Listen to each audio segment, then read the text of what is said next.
Boris Johnson has been sent a huge warning over the prospect of the UK being smashed with a double whammy hit if Britain leaves the European Union without a trade deal, and the Prime Minister breaking his take back control promise to Tory voters. British and European Union negotiators were locked in talks on Friday in a desperate attempt to make a significant breakthrough in the long-running and often bitter Brexit trade deal negotiations. The EU's chief Brexit negotiator Michel Barnier did not return to Brussels as planned on Friday morning, instead deciding to remain in London for talks. A key briefing he was scheduled to hold with EU diplomats to update them on the progress of trade talks with the UK was also cancelled. But time is running out to get an agreement over the line before the transition period deadline on the 31st of December. Significant issues, predominantly around fisheries, state aid and the EU's level playing field, are still proving to be huge hurdles to overcome. Over the past year, Boris Johnson has continued to insist the UK will take back control once it fully cuts ties with the EU and begins life outside the bloc on the 1st of January,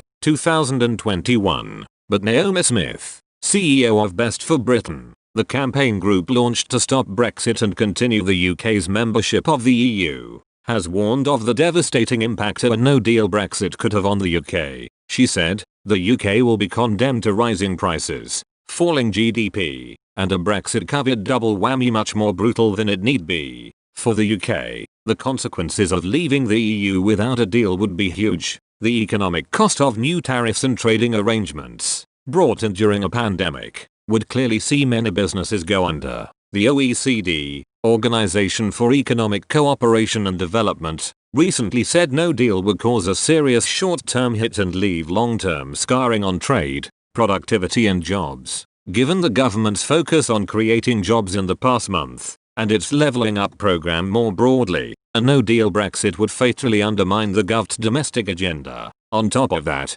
it would undermine the notion of global Britain if we end up in an argument with our nearest neighbours and pass controversial, law-breaking legislation such as some of the clauses contained in the Internal Market Bill. Ms. Smith claimed those who voted for the Conservative Party in last year's general election are now more unsure over Mr. Johnson's pledge the UK would take back control after Brexit, and said the government must quickly focus on how it can successfully deliver on that promise. She added, the pledge to take back control was a Boris Johnson manifesto commitment, but polls during the pandemic show voters who backed him last year are less dogmatic than he is. There's widespread support for participation in EU programs such as Horizon, cutting-edge scientific research, and Erasmus, allowing students to participate in work placements abroad and exchanges. We're past the issue of whether we leave the EU or not. We've taken back control. Now it's time to figure out what we want to do with that control. Do we want access to the EU's single market?